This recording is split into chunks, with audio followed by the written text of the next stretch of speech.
नमस्कार, आज की बात में आपका स्वागत है। आज पाकिस्तान के होम मिनिस्टर और पाकिस्तान क्रिकेट बोर्ड के चेयरमैन मोहसिन नकवी ने बेशर्मी की सारी हदें पार कर दी। एशिया कप की ट्रॉफी टीम इंडिया के हवाले करने से इनकार कर दिया। बीसीसीआई ने साफ कर दिया कि भारत मोहसिन नकवी के हाथ से ट्रॉफी कलेक्ट नहीं करेगा। मोहसिन नकवी एशिया कप की जो ट्रॉफी लेकर भाग गए थे, वो ट्रॉफी एशियन क्रिकेट काउंसिल के दफ्तर में पहुंचा दी जाए और भारत वहीं से ट्रॉफी कलेक्ट करेगा। लेकिन मोहसिन नकवी ने ट्रॉफी दुबई के उस होटल में रखी हुई है जिसमें वो ठहरे हैं। मोहसिन नकवी कह रहे हैं कि ट्रॉफी टीम इंडिया ले ले, उन्हें कोई प्रॉब्लम नहीं है, लेकिन ट्रॉफी उन्हीं के हाथों से लेनी होगी। हालांकि सूर्य कुमार यादव और उनकी पूरी टीम भारत लौट आई है। एशिया कप के फाइनल मैच को जीते हुए 45 घंटे बीत चुके हैं, लेकिन मोहसिन नकवी ने न तो ट्रॉफी टीम इंडिया को दी है, न खिलाड़ियों के मेडल्स दिए। आज मोहसिन नकवी की इस हरकत को लेकर एसीसी की मीटिंग में जबरदस्त नोकझोंक हुई। बीसीसीआई ने मोहसिन नकवी को खूब खरी खोटी सुनाई। अब मामला आईसीसी के पास जाएगा, जिसके चेयरमैन जय शाह हैं। इतना तो तय है कि Asia cup trophy team India के पास ही आएगी, लेकिन सवाल है कि मोहसिन नकवी ट्रॉफी लेकर क्यों भागे? क्या ट्रॉफी अपने पास रखने से पाकिस्तान की हार जीत में तब्दील हो जाएगी? आईसीसी के नियम क्या कहते हैं और एसीसी की मीटिंग में बीसीसीआई ने मोहसिन नकवी को कैसे बेइज्जत किया? जीत के बाद भारत लौटे सूर्य कुमार यादव और तिलक वर्मा ने आज क्या कहा, ये सब मैं आपको बताऊंगा आज की बात में। लेकिन पहले यह बता देता हूं कि आज एशियन क्रिकेट काउंसिल की मीटिंग में क्या हुआ। संडे को एशिया कप के फाइनल के बाद ट्रॉफी लेकर भागे मोहसिन नकवी अभी भी भारत को ट्रॉफी देने के लिए तैयार नहीं है। मोहसिन नकवी ने भारत को एशिया कप की ट्रॉफी देने के लिए अब एक नई कंडीशन रखी है। नकवी ने कहा कि वो टीम इंडिया को ट्रॉफी देने को राजी हैं, पर अवार्ड सेरेमनी फिर से हो। सेरेमनी में वही टीम इंडिया को ट्रॉफी दें और उसका लाइव टेलीकास्ट किया जाए। हालांकि बीसीसीआई ने मोहसिन नकवी की इस शर्त को सिरे से खारिज कर दिया। आज दुबई में एशियन क्रिकेट काउंसिल की एनुअल जनरल मीटिंग में बीसीसी के वाइस प्रेसिडेंट राजीव शुक्ला और बोर्ड मेंबर आशीष शेलार शामिल हुए। भारत ने एशियन क्रिकेट काउंसिल से एशिया कप की ट्रॉफी न मिलने पर कड़ा ऐतराज जताया। बीसीसीआई के अधिकारियों ने कहा कि भारत ने कप जीता है और ट्रॉफी पर टीम इंडिया का अधिकार है, भारतीय टीम को ट्रॉफी मिलनी ही चाहिए। ACC chairman Mohsin Naqvi trophy को तुरंत एसीसी के ऑफिस में पहुंचाएं। टीम इंडिया वहां से ट्रॉफी कलेक्ट कर लेगी। राजीव शुक्ला ने कहा कि ट्रॉफी एशियन क्रिकेट काउंसिल की है, किसी की बपौती नहीं है। जो चाहे उसको अपने घर ले जाए, होटल में अपने कमरे में रख ले। लेकिन मोहसिन नकवी टीम इंडिया की जीत से इतने बौखलाए हुए हैं कि जब मीटिंग शुरू हुई तो उन्होंने नेपाल को वेस्ट इंडीज पर जीत की मुबारकबाद दी, मंगोलिया को एसीसी का मेंबर देने पर बधाई दी, लेकिन एशिया कप जीतने वाली टीम इंडिया को मुबारकबाद नहीं दी। इस पर आशीष शेलार ने आपत्ति जताई। तब मोहसिन नकवी ने बड़े बेमन से भारत को जीत की बधाई की फॉर्मेलिटी पूरी की। हालांकि ट्रॉफी देने के मसले को मोहसिन नकवी ने टालने की कोशिश की। जब राजीव शुक्ला ने मुद्दा फिर से उठाया तो मोहसिन नकवी ने कहा, आज की मीटिंग एसीसी का वाइस चेयरमैन चुनने के लिए बुलाई गई है, इसमें किसी और मसले पर चर्चा नहीं होगी। लेकिन इसके बाद मोहसिन नकवी के दिल की टीस जुबां पर आ गई। उन्होंने कहा कि टीम इंडिया को ट्रॉफी देने के लिए वो 1 घंटे से ज्यादा देर तक डायस पर खड़े होकर इंतजार करते रहे। उनका मजाक बना, पूरी दुनिया की नजर में वो कार्टून बन गए। इसलिए अब ट्रॉफी और मेडल तभी देंगे जब अवार्ड सेरेमनी फिर से होगी और टीम इंडिया उनके हाथ से ट्रॉफी लेने के लिए तैयार हो जाएगी। हालांकि बीसीसीआई ने उनकी जिद पर साफ साफ कहा, भारत क्लियर कर चुका है और फिर बता रहा है कि Mohsin Naqvi Pakistan cricket control board के चेयरमैन हैं, पाकिस्तान के होम मिनिस्टर हैं, इसलिए टीम इंडिया उनके हाथों से ट्रॉफी कतई नहीं लेगी। अब भारत मोहसिन नकवी के इस रुख की शिकायत आईसीसी से करेगा। एशियन क्रिकेट काउंसिल ने अब ट्रॉफी का फैसला एसीसी के 5 टेस्ट प्लेइंग मेंबर्स यानी भारत, पाकिस्तान, श्रीलंका, बांग्लादेश और अफगानिस्तान पर छोड़ दिया है। इस मसले को सुलझाने के लिए 5 देशों के क्रिकेट बोर्ड की बैठक जल्दी ही बुलाई जाएगी। अब मैं आपको बताता हूं कि असल में संडे को मैच के बाद इतना ड्रामा क्यों हुआ। बहुत सारे नए फैक्ट सामने आए हैं। टीम इंडिया ने अवार्ड सेरेमनी शुरू होने से पहले ही बता दिया था कि वो मोहसिन नकवी के हाथ से ट्रॉफी नहीं लेंगे। इसके बाद तय हुआ कि पोडियम पर Mohsin Naqvi, Emirates cricket board के वाइस चेयरमैन खालिद अल जरूनी और बांग्लादेश क्रिकेट बोर्ड के अध्यक्ष अमीनुल इस्लाम मौजूद रहेंगे। लेकिन मोहसिन नकवी किसी को कोई अवार्ड, कोई मेडल नहीं देंगे। खिलाड़ी को इंडिविजुअल परफॉर्मेंस के लिए अवार्ड अनाउंस किए गए। भारत और पाकिस्तान के क्रिकेटर्स ने अवार्ड लिए। इनमें से कोई भी अवार्ड मोहसिन नकवी ने नहीं दिया। पोडियम पर मौजूद दूसरे अधिकारियों ने अवार्ड दिए। तब तक कोई दिक्कत नहीं थी। लेकिन जब मेन ट्रॉफी देने की बात आई तो मोहसिन नकवी ने ट्रॉफी पकड़ ली, जिद करने लगे, टीम इंडिया को ट्रॉफी मैं दूंगा। टीम इंडिया ने साइमन डूल को कन्वे कर दिया कि भारतीय खिलाड़ी मोहसिन नकवी से ट्रॉफी नहीं लेंगे, क्योंकि वो पीसीबी और एसीसी के चेयरमैन होने के साथ साथ पाकिस्तान की सरकार में होम मिनिस्टर भी हैं और सोशल मीडिया पर एंटी इंडिया बयान देते रहते हैं। साइमन डूल ने यह बात अनाउंस भी कर दी और इसके बाद एशिया कप के होस्ट यूनाइटेड अरब एमिरेट्स ने मोहसिन नकवी और इंडियन टीम के मैनेजमेंट से बात करके बीच का रास्ता निकालने की कोशिश की ताकि विनर टीम को ट्रॉफी दी जा सके। पहले एमिरेट्स क्रिकेट बोर्ड ने ऑफर दिया कि भारतीय टीम को बांग्लादेश क्रिकेट बोर्ड के अध्यक्ष अमीनुल इस्लाम से ट्रॉफी दिला दी जाए। टीम इंडिया इसके लिए तैयार हो गई, लेकिन मोहसिन नकवी राजी नहीं हुए। वो अपने हाथ से टीम इंडिया को ट्रॉफी देने पर अड़े हुए थे। इसके बाद एमिरेट्स क्रिकेट बोर्ड के वाइस चेयरमैन खालिद अल जरूनी ने टीम इंडिया को ट्रॉफी देने का प्रस्ताव दिया। वो ट्रॉफी दे देंगे। मोहसिन नकवी इसके लिए भी तैयार नहीं हुए। वो पोडियम पर खड़े रहे, हिलने को तैयार नहीं थे और टीम इंडिया के ट्रॉफी लेने के लिए आने का इंतजार करते रहे। उन्हें लगा था शायद ये प्रेशर टैक्टिक्स काम आ जाएगी। लेकिन टीम इंडिया के क्रिकेटर्स ने मैदान पर मौजूद होने के बावजूद ट्रॉफी लेने के लिए पोडियम का रुख नहीं किया। मोहसिन नकवी की जिद की वजह से करीब 1 घंटे तक पूरा ड्रामा चलता रहा और आखिर में मोहसिन नकवी स्टेज छोड़कर होटल के लिए रवाना हो गए और उन्होंने अपने साथियों को ट्रॉफी और टीम इंडिया के प्लेयर्स के मेडल भी अपने होटल पहुंचाने को हुक्म दिया। मोहसिन नकवी के आदेश पर उनके अधिकारी ट्रॉफी लेकर होटल चले गए और टीम इंडिया ने ट्रॉफी के बिना ही जीत का जश्न मनाया। मोहसिन नकवी के रुख से भारतीय क्रिकेट कंट्रोल बोर्ड के अधिकारी बेहद खफा हैं। नवंबर में आईसीसी के गवर्निंग बोर्ड की मीटिंग होगी। इस मीटिंग में भी बीसीसीआई पाकिस्तान क्रिकेट बोर्ड के चेयरमैन मोहसिन नकवी की शिकायत करेगा, उनके खिलाफ कार्रवाई की मांग करेगा। Mohsin Naqvi Asian cricket council के भी चेयरमैन हैं। वो इसी साल अप्रैल में 2 साल के लिए चुने गए थे। इंटरेस्टिंग बात है कि चैंपियंस ट्रॉफी के दौरान भी ऐसी सिचुएशन एक बार बनी थी जब होस्ट पाकिस्तान क्रिकेट बोर्ड था और चैंपियंस ट्रॉफी के अपने सारे मैच भारत ने दुबई में खेले थे। 9 मार्च को फाइनल भी इंडिया ने जीता था और तब Mohsin Naqvi host cricket board PCB के चेयरमैन होने के बावजूद अवार्ड सेरेमनी में शरीक नहीं हुए थे। लेकिन इस बार मोहसिन नकवी ने पूरे प्लान के तहत भारत की जीत के रंग में भंग डालने की कोशिश की।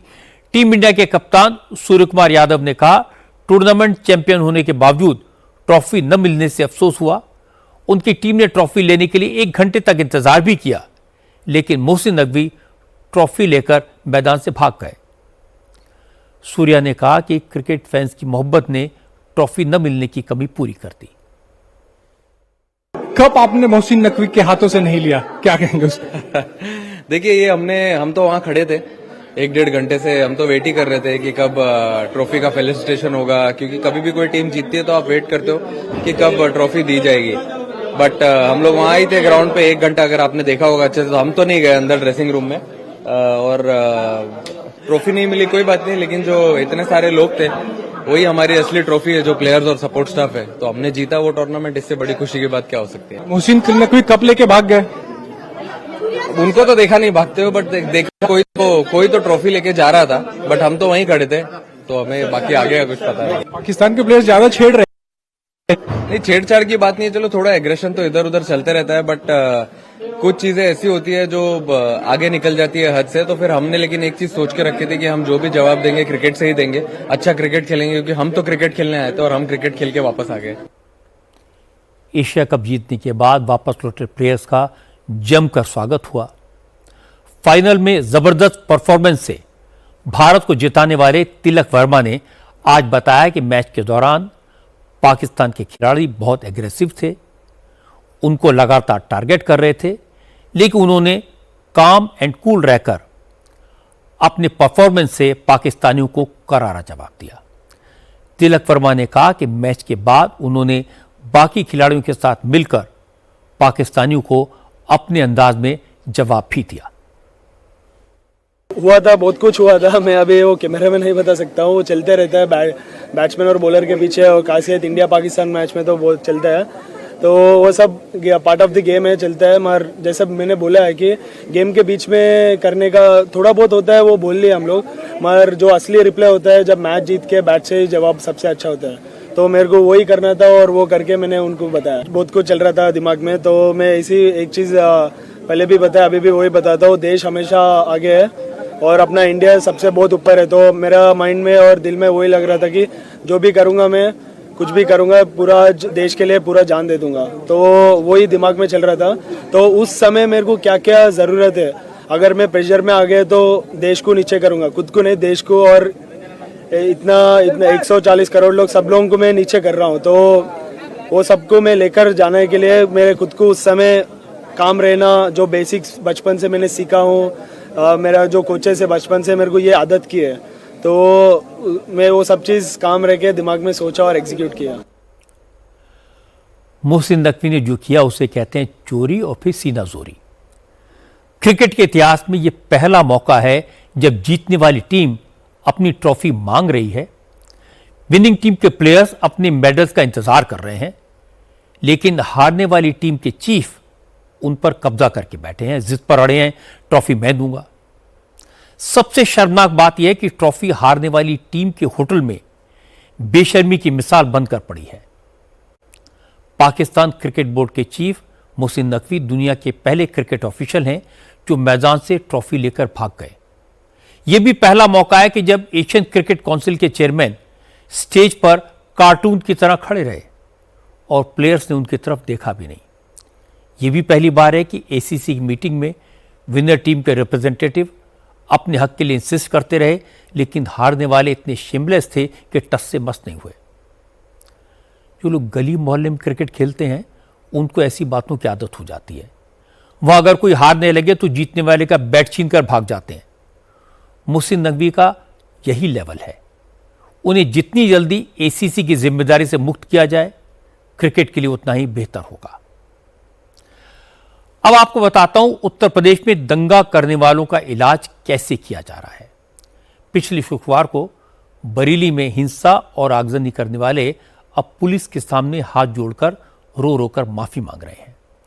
पिछले 72 घंटों में 73 आरोपी पकड़े जा चुके हैं। आज 28 लोगों को अरेस्ट किया गया। इनमें तौफीक के संगठन आईएमसी की बरेली यूनिट का अध्यक्ष शमशाद शामिल है। शमशाद ने हिंसा वाले दिन भीड़ इकट्ठी की, लोगों को वायलेंस करने के लिए भड़काया। इसके अलावा तंजीम नाम का एक लड़का एनकाउंटर के बाद पकड़ा गया। तंजीम एक हिस्ट्री शीटर है, इस पर गौकशी के मामले दर्ज हैं। पुलिस का दावा कि हिंसा में शामिल बहुत से लोग बाहर से आए थे, उनकी पहचान हो गई है, उन सबको गिरफ्तार किया जाएगा। जो लोग पकड़े गए हैं वो अब बार बार तौकीर रजा को सारे हंगामे की जड़ बता रहे हैं। रो रो कर कह रहे हैं कि तौकीर रजा के बहकावे में आकर उन्होंने पत्थर चलाए, गलती की। अब वो हाथ जोड़कर माफी की गुहार लगा रहे हैं, कह रहे हैं कि एक बार माफ कर दिया जाए, ऐसी गलती दोबारा नहीं होगी। अफसोस है जी, बहुत अफसोस है, बहुत अफसोस है। क्यों चलाए पत्थर? बिल्कुल, देखिए बरेली हिंसा को लेकर पुलिस ने 10 एफआईआर दर्ज की हैं। बरेली के एसपी मानुष पारिक ने कहा, शुक्रवार को ही हिंसा एक साजिश के तहत की गई, पूरी प्लानिंग के साथ की गई। पुलिस पर कई राउंड गोलियां चलाई गई। पुलिस ये पता लगा रही कि हथियार कहां से आए, कितने राउंड गोलियां चलाई गई। एसपी ने बताया कि साजिश के तहत घटना से 24 घंटे पहले कई व्हाट्सएप ग्रुप बनाए गए थे, उनके जरिए भीड़ को बुलाया गया। स्ट्रेटेजी यह बनाई गई थी कि नाबालिग बच्चों को आगे करके हिंसा को अंजाम दिया जाए। आज की जो प्रमुख गिरफ्तारी है उसमें शमशाद नाम का व्यक्ति है, जो कि आईएमसी पार्टी जो मौलाना तौकीर रजा की पार्टी है, इसका जिला अध्यक्ष है वो, और एक्टिवली ये सोशल मीडिया के माध्यम से, व्हाट्सएप के माध्यम से लोगों की भीड़ इकट्ठा करने में ये व्यक्ति लगा हुआ था। इसके अतिरिक्त एक ऐसा उपद्रवी जिसका लंबा चौड़ा आपराधिक इतिहास है, वह यहाँ एक अभ्यस्त गौकश है, गैंगस्टर मुकदमे में भी वह जेल जा चुका है। उसका नाम ताजिम है। उसे भी आज मुठभेड़ उपरांत उसको गिरफ्तार करके जेल भेजा गया है। उन लोग देख रहे हैं कि टोटल कितनी गोलियां चली हैं, क्योंकि इसके अंदर जो इंसिडेंट हुए थे वो काफ़ी जगह हुए थे और गोलियां चलने की भी जो सूचना थी वो कई जगह थी। इसके अंदर 10 FIR जो लिखी गई हैं उसके अंदर काफ़ी डीपली इसको इन्वेस्टिगेट किया जा रहा है कि कहाँ से गोलियां चली थी, कहाँ कहाँ पत्थरबाजी हुई थी और किन किन ने गोलियां चलाई और किन्होंने पत्थर चलाए। जितने सारे सोशल मीडिया के प्लेटफॉर्म हैं और ख़ासकर जो व्हाट्सएप ग्रुप्स थे, कुछ ऐसे व्हाट्सएप ग्रुप्स थे जो उस घटना से कुछ घंटे पहले ही बने थे, 24 घंटे पहले, कुछ 48 घंटे पहले, जो कि ये दर्शाता है कि वे एक प्लानिंग के तहत बनाए गए थे। कुछ लोग हमें प्रदेश के बाहर के अभी मिले हैं, जैसे कि 2 व्यक्ति हमें बिहार के मिले हैं और इसी प्रकार और भी लोग हैं, उनकी अभी शिनाख्त की जा रही है, पूछताछ की जा रही है। बरेली में सिर्फ दंगा करने वालों की धरपकड़ ही नहीं हो रही, हिंसा करने वालों की संपत्ति पर बुलडोजर भी चला है। जो इलीगल कंस्ट्रक्शन किया गया था उसे गिराया जा रहा है। सरकारी जमीन पर कब्जा करके जो इमारतें बनाई गई थी उन्हें मिटाया जा रहा है। हिंसा की साजिश के मास्टरमाइंड तौकीर रजा के करीबी प्रशासन के रडार पर हैं। बरेली प्रशासन ने तौकीर रजा और उसके साथियों की 8 प्रॉपर्टीज को आइडेंटिफाई किया है। आज यह डिमोलिशन की कार्रवाई शुरू हो गई। तौकीर रजा के भरोसेमंद उमान रजा की प्रॉपर्टी पर आज बाबा का बुलडोजर चल गया। उमान रजा बरेली नगर निगम में समाजवादी पार्टी का पार्षद है। उमान रजा ने नाले पर बाउंड्री वॉल बनाकर ई-रिक्शा का चार्जिंग स्टेशन बनाया था, लेकिन आज नगर निगम का बुलडोजर पार्षद की प्रॉपर्टी तक पहुंच गया और 2 घंटे के एक्शन के बाद सरकारी जमीन को कब्जे से मुक्त करा लिया गया। प्रशासन की टीम आज तौकीर रजा के रिश्तेदार मोहसिन रजा खान के घर भी कार्रवाई के लिए पहुंची, लेकिन मोहसिन अफसरों से उलझ गए। उन्होंने कहा कि 2005 में ही वो इत्तेहाद मिल्लत काउंसिल को छोड़ चुके हैं। तौकीर रजा उनके रिश्तेदार जरूर हैं, लेकिन तौकीर रजा और शुक्रवार को ही हिंसा से उनका कोई लेना देना नहीं है।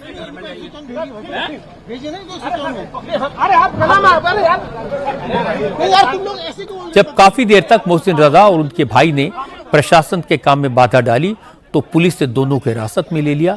हालांकि बाद में मोहसिन रजा के फादर कोर्ट का स्टे ऑर्डर ले आए। पुलिस को अदालत का आदेश दिखाया तो प्रशासन ने कार्रवाई रोक दी। बरेली डेवलपमेंट अथॉरिटी ने आज तौकीर रजा के एक और करीबी शराफत का बैंक्वेट हॉल भी सील कर दिया। शाहजहांपुर रोड पर हमसफर बैंक्वेट हॉल शराफत का है। शराफत तौकीर रजा का साथी है। पता चला कि बरेली हिंसा के मास्टरमाइंड नदीम खान का बैंक्वेट हॉल भी इसी इलाके में है। हालांकि प्रशासन का कहना है कि यह बैंक्वेट हॉल नदीम की बेनामी प्रॉपर्टी है, इसमें भी इलीगल कंस्ट्रक्शन किया गया है, सरकारी जमीन पर कब्जा करके बनाया गया है। पहले इसे कई बार नोटिस दिया जा चुका है, लेकिन इसके बाद भी कब्जे को नहीं हटाया गया, इसलिए बैंक्वेट हॉल को सील कर दिया गया। क्योंकि योगी आदित्यनाथ कई बार कह चुके हैं कि जो दंगा करेगा, उत्सव के माहौल में गड़बड़ी करेगा, उसकी डेंटिंग पेंटिंग अच्छे से की जाएगी। यूपी पुलिस वही काम कर रही है। लेकिन ये बात कट्टरपंथी मौलानाओं और असदुद्दीन ओवैसी जैसे नेताओं को खटकने लगी है। आज ओवैसी को महाराष्ट्र के अहिल्यानगर में रैली करनी थी, लेकिन कल ही अहिल्यानगर में भी हंगामा हुआ था, इसलिए वहां टेंशन है। हालांकि पुलिस ने ओवैसी को रैली करने की परमिशन दे दी थी, लेकिन यह हिदायत दी थी कि वो कोई ऐसी बात न कहें जिससे माहौल और खराब हो। इसके बाद ओवैसी ने अपनी रैली रद्द कर दी, लेकिन कोल्हापुर की रैली में ओवैसी ने योगी पर मुसलमानों पर जुल्म करने का इल्जाम लगाया। ओवैसी ने कहा कि मुस्लिम नौजवानों को योगी, अमित शाह या नरेंद्र मोदी से डरने की जरूरत नहीं है, क्योंकि जुल्म करने वाले ज्यादा दिन नहीं टिकते। उत्तर प्रदेश के मुख्यमंत्री, बरेली के वाकया हुआ, बरेली का वाकया हुआ तो बोले हम सिखा दिए वो करे। अरे मुख्यमंत्री बाबा, वो फतेहपुर की दरगाह में गुंडे घुस गए, एक वली की दरगाह में गुंडे घुसकर दरगाह को, खबर को लाठियों से मार रहे थे। आपकी मुंह में जबान नहीं हिली? खाली बरेली में क्या हुआ वो याद रहा आपको? फतेहपुर की दरगाह का याद नहीं आया बाबा आपको? उस पे भी कुछ बोल देते, नहीं बोले क्योंकि मारने वाले इनके मित्रों थे। अजीब मामला है, दोहरा रवैया, दोहरा रवैया का यही तो हमारा गुस्सा है। दुनिया जब तक कायम रहेगी अल्लाह के हुक्म से, हम कट जाएं मर जाएं, मगर कभी खत्म होने वाले नहीं हम इंशाअल्लाह ताला। हम कट जाएंगे, तुम्हारी गोलियों का शिकार हो जाएंगे, तुम्हारे तशद्दुद की वजह से हमारे घर बार जल जाएंगे, मगर खत्म होने वाले नहीं है। याद रखो, ये जुल्म करने वालों की थोड़े दिन बाकी है, अल्लाह जानता। मगर अपनी हिम्मतों को बुलंद रखिए, डरने और घबराने की जरूरत नहीं है। किसी से नहीं डरना, ना बाबा से डरना, ना मोदी से डरना, ना अमित शाह से डरना, ना शिंदे से डरना, ना फडणवीस से डरना, किससे भी नहीं डरना सिवा अल्लाह से। अल्लाह के पास सबसे बड़ी ताकत है, अल्लाह के पास इख्तिदार है। अरे भारत में कई हुकूमतें खिले आए, सब चले गए, नाम रहे नाम अल्लाह का ही नाम रहेगा। तो हिम्मतों को बुलंद करो नौजवानों, ये वक्त मुत्तहिद रहने का है। और सुन लो भारत के मुसलमानों, सुन लो इच्चल करांजी के मेरे गयूर नौजवानों, तुम अगर अपनी सियासी लीडरशिप को मजबूत नहीं करोगे, नुकसान हमारा होगा, किसी का नहीं होगा। सियासी लीडरशिप बनाओ। बरेली हो या अहिल्यानगर, आजकल जगह जगह जिस नारे को लेकर प्रोटेस्ट हो रहा है, विवाद हो रहा है, वो मुहिम रजा अकादमी की कॉल पर शुरू हुई थी।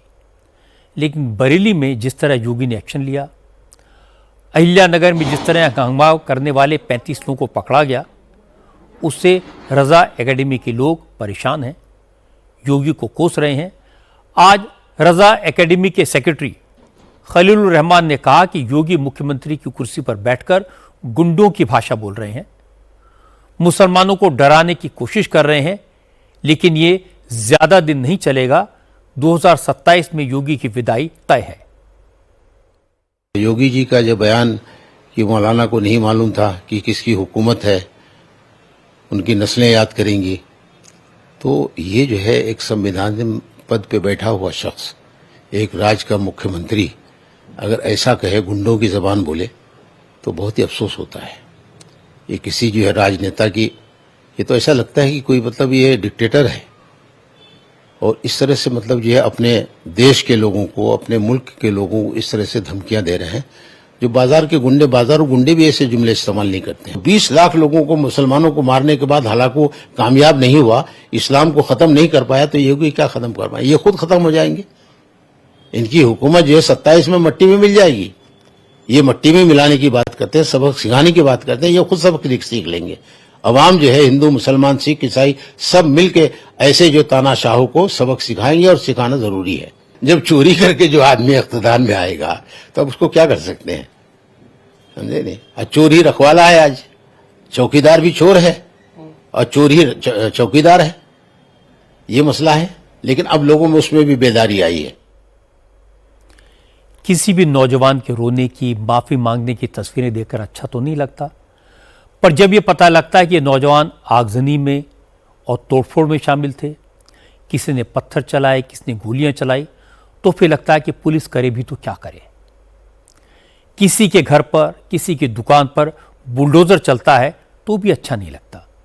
लेकिन जब यह सामने आता है कि बिल्डिंग गैर कानूनी है, सरकारी जमीन पर कब्जा करके बनाई गई, इसकी वजह से नाला बंद हो गया था, बिल्डिंग में बिजली भी चोरी से आती थी, तो लगता है कि प्रशासन करे तो क्या करे। योगी सरकार को दंगाइयों के खिलाफ एक्शन लेना चाहिए, पर यह इंश्योर करना चाहिए कि किसी बेगुनाह को सजा न मिले। हालांकि योगी अब मौलानों के टारगेट पर आ गए हैं। खलील रहमान ने तो 2027 के चुनाव में योगी की विदाई की बात कही, जो मैंने आपको अभी सुनवाई। लेकिन all India personal law board के मेंबर सज्जाद नोमानी ने तो मुस्लिम नौजवानों से सड़क पर उतरकर आंदोलन के जरिए मोदी सरकार को हटाने की अपील कर डाली। कानपुर में मौलाना सज्जाद नोमानी ने कहा, पूरी दुनिया में इस वक्त उथल पुथल है, तमाम मुल्कों में लोग अपनी सरकार के खिलाफ सड़कों पर उतर रहे हैं, गोलियां खा रहे हैं, जेल में ठूसे जा रहे हैं, लेकिन भारत का मुसलमान तमाशबीन बनकर बैठा है। मौलाना नोमानी ने कहा कि मुल्क में तब्दीली लाने का यह बेहतरीन मौका है। मुसलमान ये न समझें कि वो माइनॉरिटी में हैं, समाज के बहुत से वर्ग बदलाव की इस लड़ाई में उनके साथ हैं। ये बात अगर 5 करोड़ मुसलमान समझ लें तो देश की राजनीति का नक्शा बदला जा सकता है।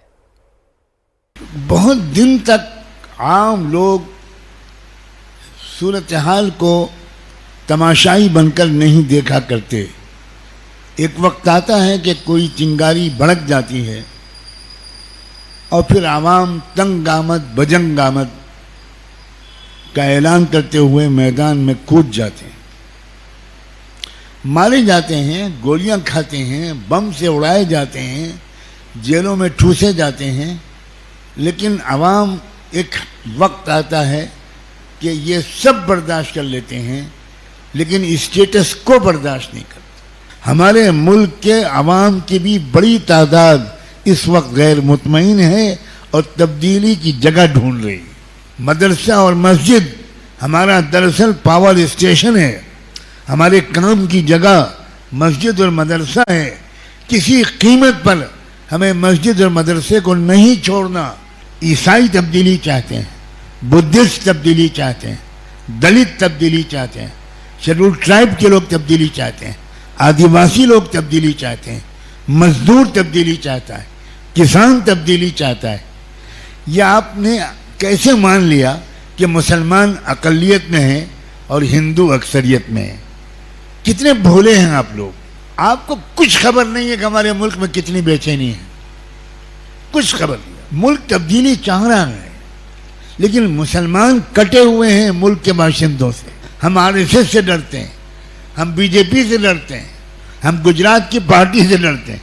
अल्लाह ताला जल्दी छुटकारा दिलाए। डर के मारे लोग बहुत कम आमीन कह रहे हैं। जब अनपढ़ लोग हुक्मरान होंगे तो क्या होगा? वही होगा जो हो रहा है। ये जो वक्त होता है जबकि लोगों में तब्दीली की आरजू होती है, उनकी समझ में नहीं आता कि तब्दील लाएं कैसे। वो मुख्तलिफ तजर्बे करते हैं लेकिन कामयाब नहीं हो पाते। ये वक्त है जबकि खातिमुन नबिय्यीन मुहम्मदुर रसूलुल्लाह सल्लल्लाहु अलैहि वसल्लम को ठीक से पहचाना जाए, कुरान को गहराई से समझा जाए, एक जिंदा रहनुमाई की किताब के तौर पर कुरान को समझा जाए। मौलाना नुमानी के तब्दीली लाने वाले इस बयान को बीजेपी के नेताओं ने देश में आग लगाने वाला बताया। गिरिराज सिंह ने कहा, मौलाना नुमानी के दिमाग में जिंदा वाला फितूर चल रहा है। वो देश में शरिया कानून और गजवाए हिंद चाहते हैं। गिरिराज सिंह ने कहा कि नुमानी तो सिर्फ मोहरे हैं। राहुल गांधी, लालू यादव और असदुद्दीन ओवैसी जैसे नेता इस तरह के मौलानाओं से इस तरह के बयान दिलवाते हैं। उनके दिमाग में क्या फतूर चल रहा है? जिन्ना की तरह कोई फतूर चल रहा है? इनको बताना चाहिए ना, खुल के बताना चाहिए कि कैसा नक्शा बदल देंगे। देश की जनता जानना चाहती है, क्या देश में शरिया कानून चाहते हैं? ये देश में गृह युद्ध करवाना चाहते हैं। ये मुल्लों का मानसिकता दिखाई दे रहा है कि ये क्या चाहते हैं। शरिया कानून गजवाए हिंद चाहते हैं। इनके आका कौन हैं? क्या देवबंद है या कहीं और मस्जिदों से, या राहुल गांधी, लालू यादव जैसे लोग? जो कट्टर होगा, कट्टरवाद होगा, जो आतंकवाद को पनाह देगा, वैसे लोगों की वकालत करेंगे। ओवैसी जैसे लोगों का, राहुल गांधी जैसे लोगों का, लालू यादव, तेजस्वी जैसे लोगों का। लेकिन आज नरेंद्र मोदी को पूरा देश अपना नेता मानता है। लेकिन मध्य प्रदेश के बीजेपी विधायक रामेश्वर शर्मा ने बेहद तल्ख अंदाज में नुमानी को जवाब दिया। रामेश्वर शर्मा ने कहा, अगर कोई देश में आतंकवादियों की भाषा बोलेगा तो उसे कुचल दिया जाएगा। नुमानी को तौकीर रजा का हाल देखना चाहिए और मुंह खोलने से पहले 100 बार सोचना चाहिए। जो मुस्लिम पर्सनल लॉ बोर्ड का एक मूर्ख है सज्जाद नुमानी, उसको मैं कान खोलकर बता देना चाहता हूं कि सुन ले मूर्ख, सुन ले, बाबा साहब अंबेडकर का संविधान पढ़ ले।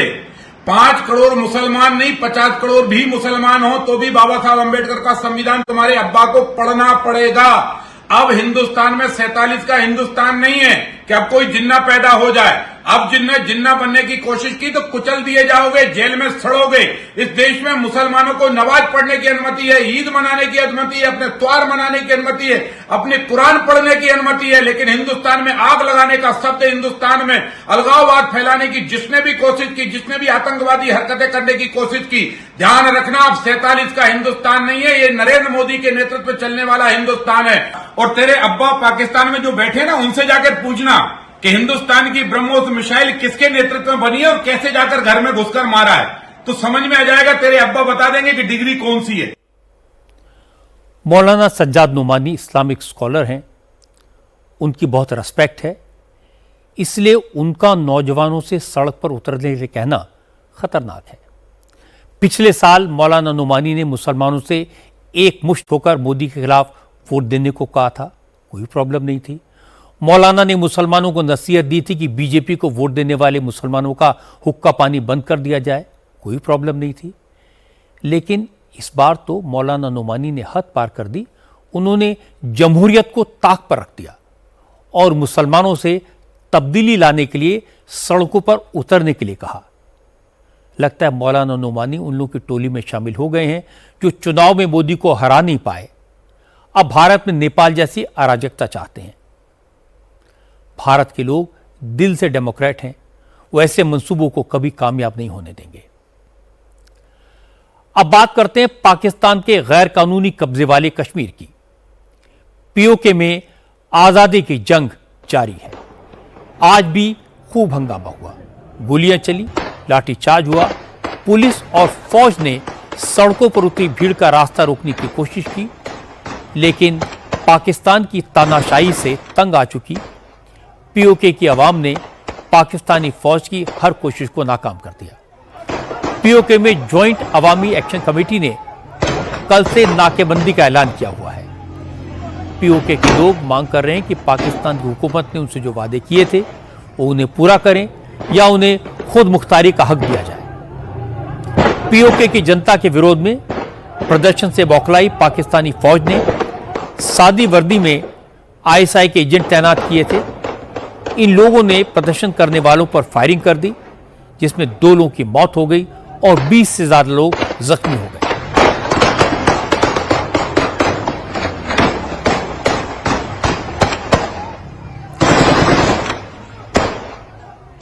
पाकिस्तानी फौज के इस जुल्म से प्रदर्शनकारियों के हौसलों पर कोई फर्क नहीं पड़ा। हुकूमत और फौज के खिलाफ प्रोटेस्ट और तेज हो गया, गोलियां बेअसर हो गई। मुजफ्फराबाद से लेकर मीरपुर तक अब खुलकर फौज और आईएसआई के खिलाफ नारे लगने लगे।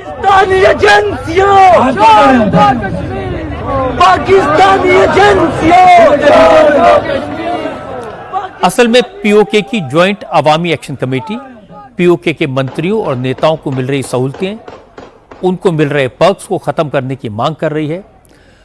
प्रोटेस्टर्स पीओके के बाशिंदों को जायज हक देने, अपने फैसले खुद करने का अधिकार देने की मांग कर रहे हैं, लेकिन बार बार प्रॉमिस करने के बावजूद पाकिस्तान की सरकार ये वादे तोड़ देती है। इसीलिए पाकिस्तान के अवैध कब्जे वाले कश्मीरियों का गुस्सा फूट पड़ा और जब फौज ने गोली चला दी तो पीओके के लोगों ने आर पार की जंग का ऐलान कर दिया कि इससे आगे और कोई बड़ी इंतहा नहीं है। कि आज साबित हो गया कि आज पाकिस्तान के इदारों ने आज नाते कश्मीरियों के ऊपर गोलियां बरसाई, तो अब आपकी यह जिम्मेदारी बनती है कि अब आपको भी किसी का भरम नहीं रखना। आज इस रियासत में ये रियासत नहीं रही, ये डायन बन चुकी है। रियासत के इदारे जालिम बन चुके हैं और रियासत का मीडिया जो पाकिस्तान के अंदर बैठ के बड़े बड़े चैनल्स के ऊपर ये टिकर चला रहा है कि जम्मू और कश्मीर जॉइंट अवामी एक्शन कमेटी के लोगों ने अमन मार्च के ऊपर फायरिंग कर दी। लानत है तुम पे, पाकिस्तान के लानत है पाकिस्तान के ऐसे इलेक्ट्रॉनिक और प्रिंट मीडिया के ऊपर, क्योंकि हमने इसको क्लोजिंग की तरफ लेके जाना है, क्योंकि अब ये जान लग चुकी है। अब ये हक और बातिल की जंग है। पाकिस्तानी फौज की करतूतों से नाराज लोगों ने पीओके की राजधानी मुजफ्फराबाद और पीओके के दूसरे सबसे बड़े शहर मीरपुर की सड़कों पर डेरा डाल दिया है। अब भीमबर, रावलाकोट, नीलम, सुधानकोटी, ददियाल और कोटली जैसे पहाड़ी इलाकों के लोग भी शहरों में पाकिस्तानी फौज के खिलाफ आंदोलन में हिस्सा लेने के लिए पहुंच रहे हैं। इन लोगों को रोकने के लिए पाकिस्तानी फौज ने शहर की तरफ जाने वाली सड़कों पर बड़े बड़े कंटेनर खड़े कर दिए, जिससे आवाम को शहरों में जाकर प्रोटेस्ट करने से रोका जा सके। लेकिन लोग पाकिस्तान की हुकूमत से, आसिम मुनीर की फौज से इस कदर खफा हैं कि वो पाकिस्तान से छूटने की हर संभव कोशिश कर रहे हैं। आर्मी ने रोड पर जो कंटेनर खड़े किए थे, प्रदर्शनकारियों ने बुलडोजर और क्रेन की मदद से फौज के इन कंटेनर्स को नदी में फेंक दिया और फिर शहरों की तरफ रवाना हो गए।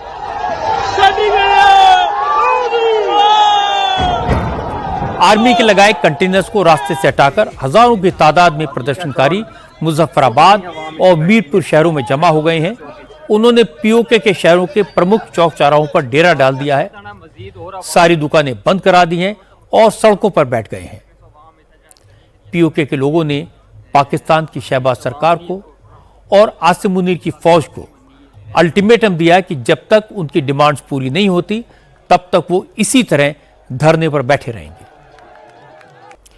पाकिस्तान के कब्जे वाले कश्मीर में लोग गरीबी से आज़ादी चाहते हैं, पाकिस्तान की तालिबानी सरकार से मुक्ति चाहते हैं।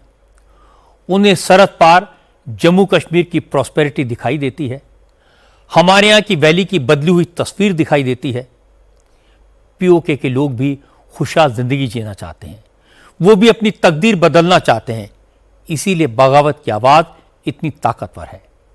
पाकिस्तानी फौज इस आवाज़ को अपने जुल्म से दबाना चाहती है, लेकिन अब ये इतना आसान नहीं होगा। आज प्रेसिडेंट ट्रंप ने गजा के लिए पीस प्लान का ऐलान किया। ट्रंप के पीस प्लान का डिटेल आपको दूं, इससे पहले 20 सेकंड का एक sponsor message.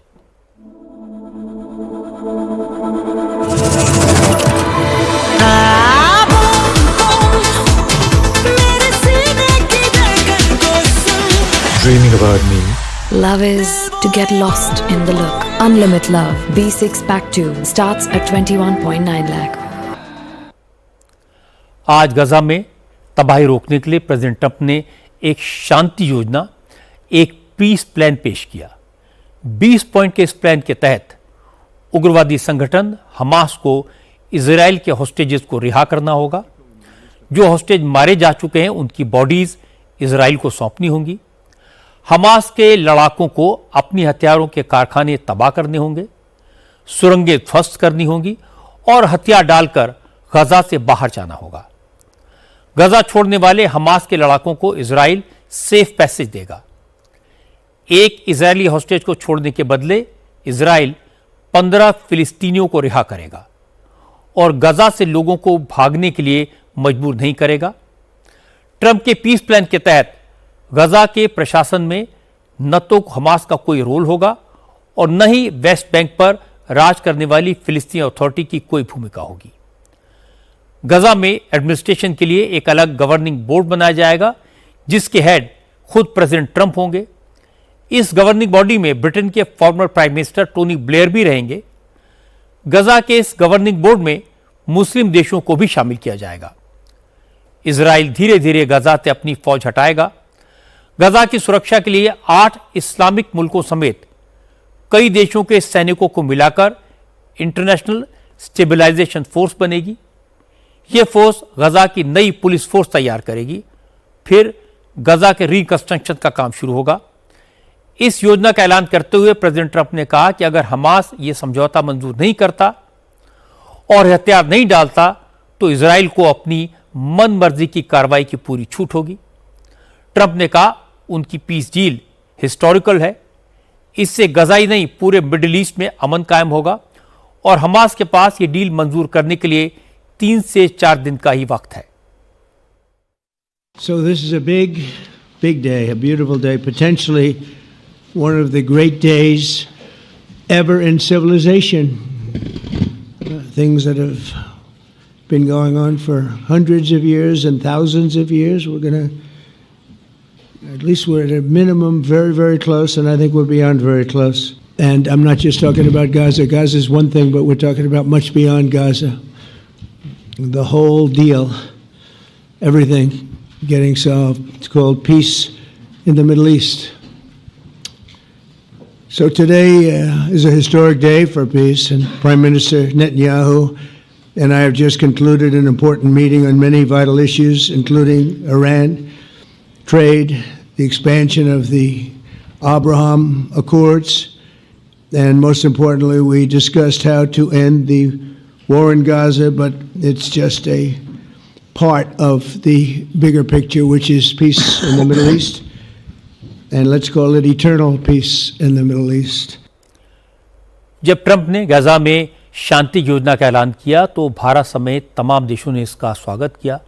Britain, France, Germany, Australia और इटली ने ट्रंप के पीस प्लान में अपनी तरफ से सहयोग करने का वादा भी किया। भारत के प्रधानमंत्री नरेंद्र मोदी ने भी ट्रंप की इस योजना को सपोर्ट किया। मोदी ने ट्विटर पर लिखा, हम प्रेसिडेंट डोनाल्ड ट्रंप की गजा संघर्ष को खत्म करने की व्यापक योजना की घोषणा का स्वागत करते हैं।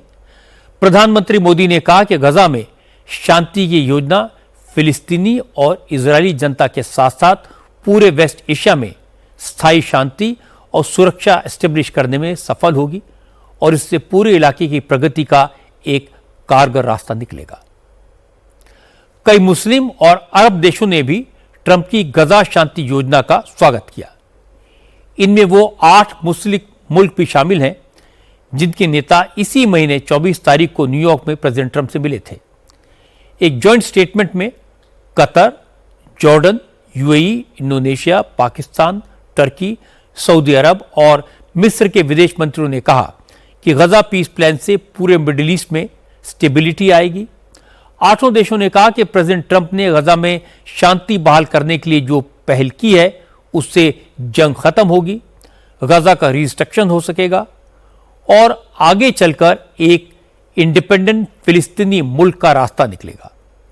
8 देशों के विदेश मंत्रियों ने कहा कि वो इस समझौते को लागू करने में अमेरिका और दूसरे देशों के साथ सहयोग के लिए तैयार है।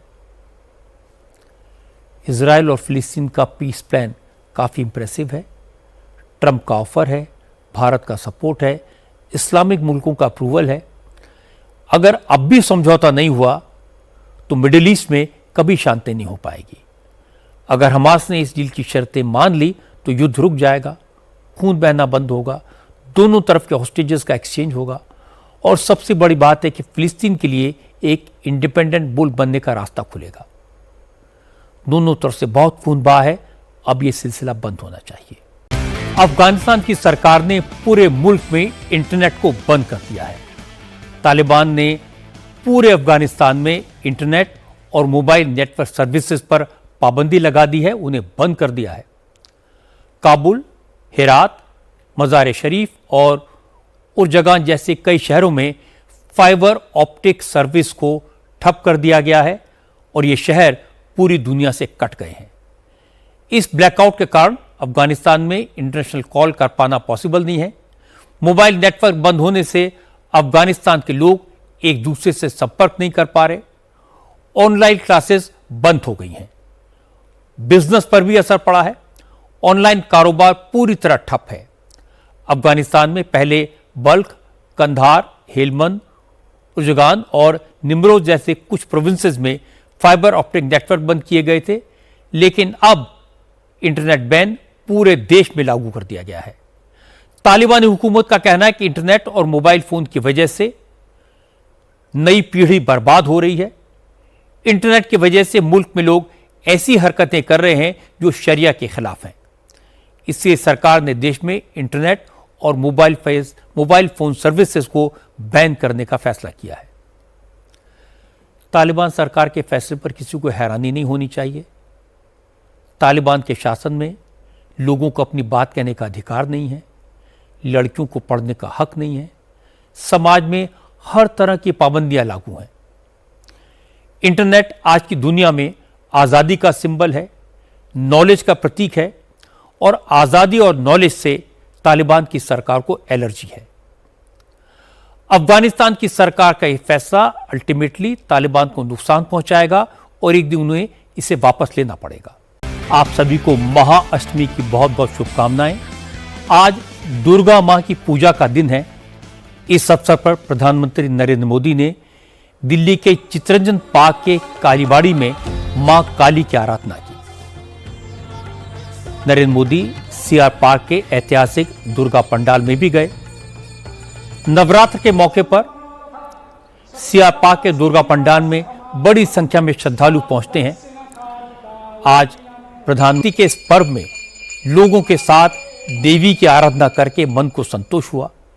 मां भगवती से सबके कल्याण की कामना की।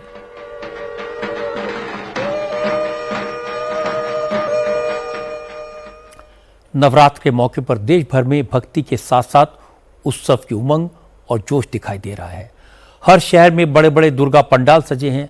हजारों लोग एक साथ डांडिया और गरबा कर रहे हैं। गुजरात में तो गरबा का जोश अनूठा है। हजारों लोगों की भीड़ गरबा के आयोजनों में शामिल हो रही है। न जात पात का भेद है, न उम्र का। हर वर्ग के लोग, लड़के लड़कियां, बड़े बुजुर्ग पूरे परिवार के साथ गरबा खेलते हैं, डांडिया कर रहे हैं। अच्छी बात यह कि इस बार सभी गरबा प्रोग्राम्स में सुरक्षा के इंतजाम कड़े हैं। गांधीनगर, अहमदाबाद, सूरत, द्वारका जैसे शहरों में तो सुबह 5 बजे तक गरबा चलता है। कहीं से किसी अप्रिय घटना की कोई खबर नहीं आई।